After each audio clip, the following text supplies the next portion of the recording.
اللہ اکبر اللہ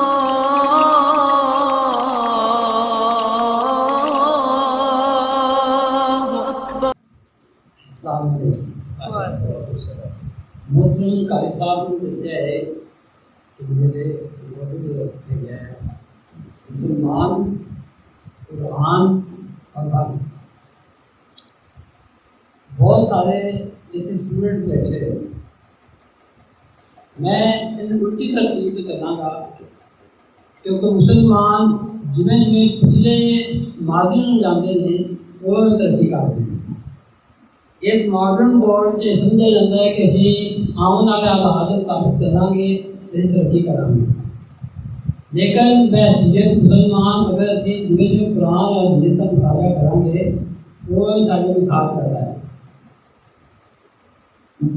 بہت سارے اسٹوڈنٹ سے نہیں جانتے کہ پاکستان کا مطلب کی جس ملک سے رہتے ہیں کیا ایسا بتا سکتا ہے کہ پاکستان کا معنی کی بنتا ہے؟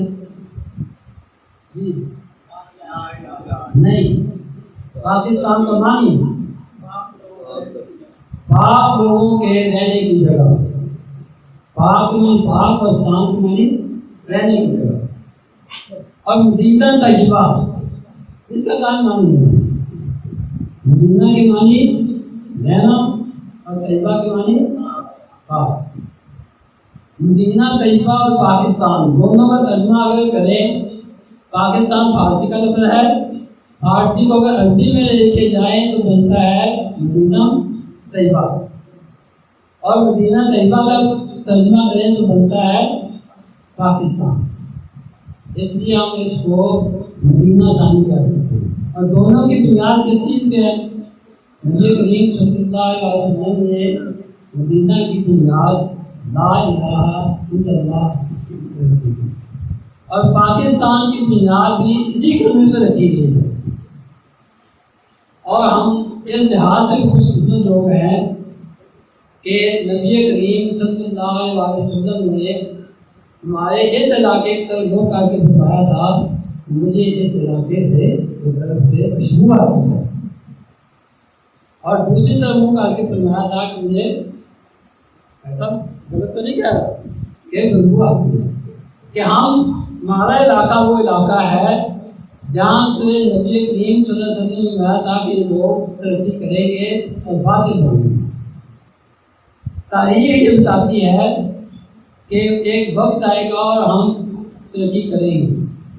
ایک چھوٹی سی مثال میں دیتا ہوں کہ کتنے اسلامی ریاستیں ہیں اور پاکستان سے کتنی زیادہ امیر ہیں، لیکن ایک ریاست اسلامی ہے جن کے پاس خیر المام ہے اور تمام آبو حکومت سے ہوتا ہے، جس کی وجہ سے وہ ہمیں فتح تو نہیں کر سکتے، لیکن ہمارے اندر وہ چیزیں پیدا کر رہے ہیں کہ ہم خود ان کو اپنی پسند کریں۔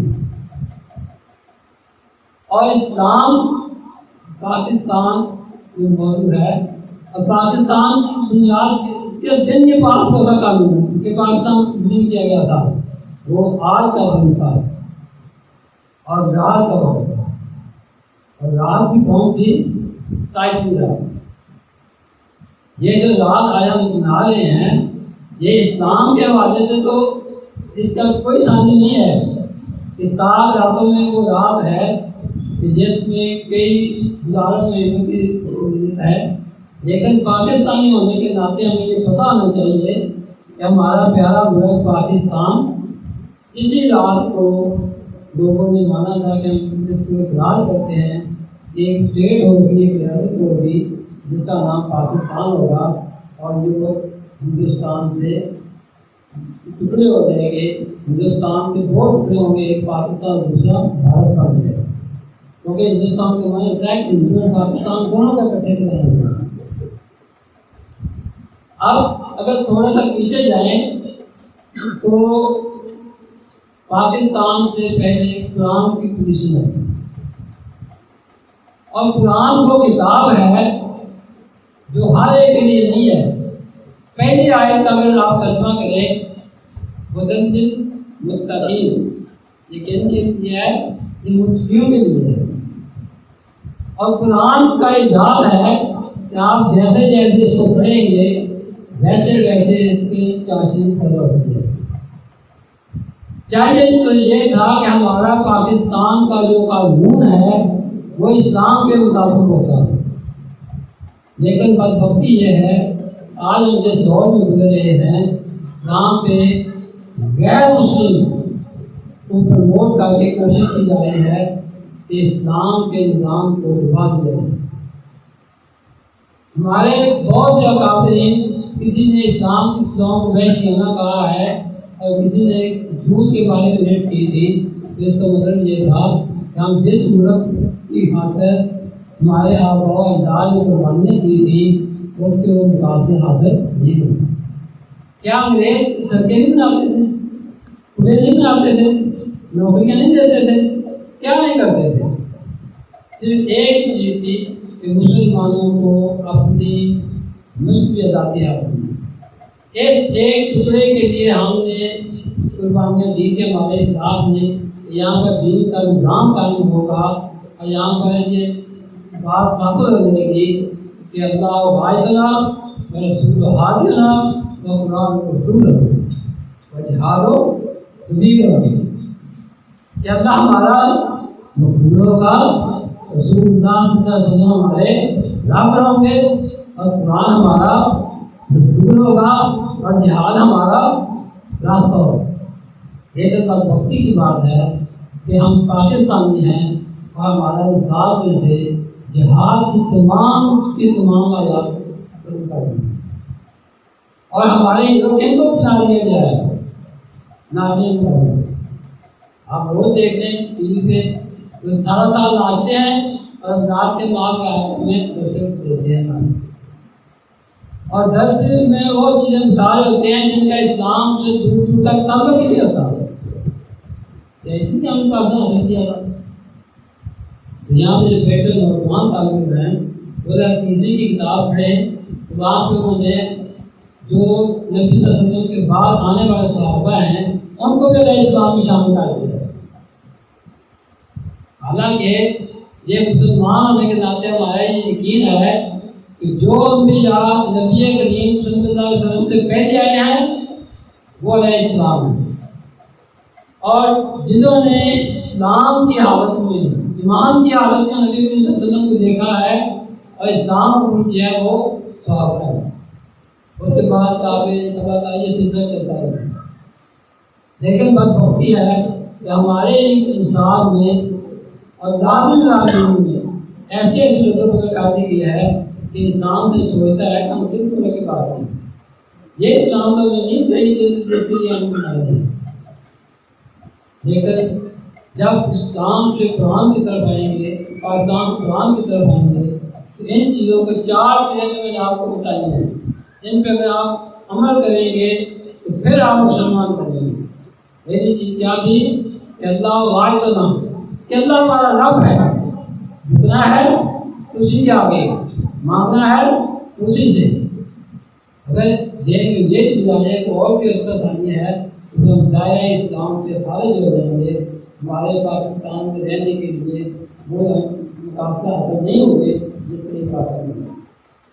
دوسری بات، جب نبی کریم صلی اللہ علیہ وسلم نے فرما دیا ہے کہ اگر آنا خاتم النبیین نام میرے بعد، میں آخری نبی ہوں اور میرے بعد کوئی نبی نہیں آئے گا، تو ابھی چند دن پہلے جو پاکستان کے آئین میں ترمیم کی گئی ہے اس میں کیا تھا؟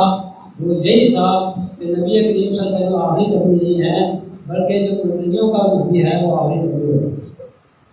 اگر ہمارے دین میں نبی صلی اللہ علیہ وسلم کی آخری نبی میں شک بھی آ جائے تو آپ اپنے آپ کو دائرۂ اسلام خارج کریں۔ میں یہ بات سوچ سے کہہ رہا ہوں، جتنا یہ یقین ہے کہ آپ میرے سامنے بیٹھے ہوئے ہیں اس سے بڑھ کر یقین ہے کہ نبی کریم صلی اللہ علیہ وسلم آخری نبی ہیں، اور ان کے بارے میں شک کرنا کہ شاید وہ آخری نبی ہوں کہ نہ ہوں، ہم دائرۂ اسلام سے خارج ہیں۔ اور تیسری بات جو میں نے بتائی تھی وہ قرآن دستور ہے کہ قرآن ہمارا دستور ہے، ہم گھروں کے اندر اگر قرآن کے عمل کو نافذ کریں گے تو انقلاب مشکلات آئیں گی. پہلے اگر ہم اپنے جسم پہ قرآن کو نافذ کریں پھر کامل نافذ کریں تو پھر آپ کو سکون بھی ملے گا اور آپ ترقی بھی کریں گے. دین ہاتھ سے دے کر اگر آج کو ملت ایسی تجارت میں مسلمان کا خسارہ. اگر ہم دین چھوڑ دیں اور ڈالوں کو چمک میں آگے بڑھتے جائیں تو پھر ہماری کوئی ترقی نہیں ہے. ہم یہودیوں کے بڑھ جائیں, ہم عیسائیوں کے بڑھ جائیں, ہم مردیوں کے بڑھ جائیں, ہم مسلمان نہیں. اور آخری جو چیز تھی جس کو ہر قوم نے دعایا ہے وہ قرآن کا جہاد ضروری بنا اور جہاد ہمارا ہے. جب تک مسلمان جہاد میں رہیں گے, جب تک مسلمان جہاد میں رہے ہیں ہر چیز کی قدر کرتے رہے گے. انسان تو انسان, جانور بھی اور دریا کے پانی بھی مسلمانوں کی قدر کرتے رہے ہیں, ان سے خوف آتے ہیں. میں اتنا بڑا عادت تو نہیں ہوں لیکن میرے ساتھ فرما اکرام بیٹھے ہیں, آپ نے سنے ہوں گے کہ جب صحابہ جہاد کے لیے دیکھتے تھے ایک پیالہ دریا میں گر گیا تو صحابہ میں سے جو جنرل نے کہا تھا کہ بغیر یہ نہیں دے, ایک پیالہ آپ نے گرا ہے کل قیامت کے آپ کو گرا پڑے گا. تو تاریخ نے بتایا ہے کہ پیالہ کیسا ہو گیا. اسی لیے ایک بات ہے دریا میں ہم چھوڑے ہمیں پہلے تو دماغ میں کروا دی, وہ گھوڑے جو تھے وہ پانی میں اللہ کا نام لے کر کروا دیا. پھر انسان قرآن پہ عمل کرتا ہے. جب پاکستان پر قرآن پہ عمل کریں گے پھر آپ مسلمان ہوں گے. مسلمان ہونا اتنا آسان بھی نہیں ہے کہ زبان سے کہہ بھی کیا لا الہ تو کیا حاصل, جنہوں نے کہا کہ مسلمان نہیں کچھ بھی نہیں. اگر ہم یہ کہیں کہ ہم نے کلمہ پڑھی مسلمان ہو گئے, یہ نہیں ہے, بلکہ اس کے مقاصد جو ہیں وہ حاصل ہونا چاہیے. آپ کا کردار جو ہے نوجوان ساتھیوں کا وہ واضح ہونا چاہیے. جب نبی کریم صلی اللہ علیہ وسلم نے پہلی دفعہ کوئی صحابہ پہ کھڑا ہو کیا پوچھا تھا کہ کیا آپ مجھے سچا جانتے ہیں یا جھوٹا؟ سب نے جب زبان کیا کہا تھا کہ آپ صادق ہیں اور اصلی نبی ہیں, تو پھر آپ نے اسلام کی دعوت دی. تو آخری الفاظ نبی کی فترے میں آئے تھے وہ کیا تھے؟ کیا میں نے آپ تک پہنچا دیا؟ تو آخری الفاظ کیا تھے؟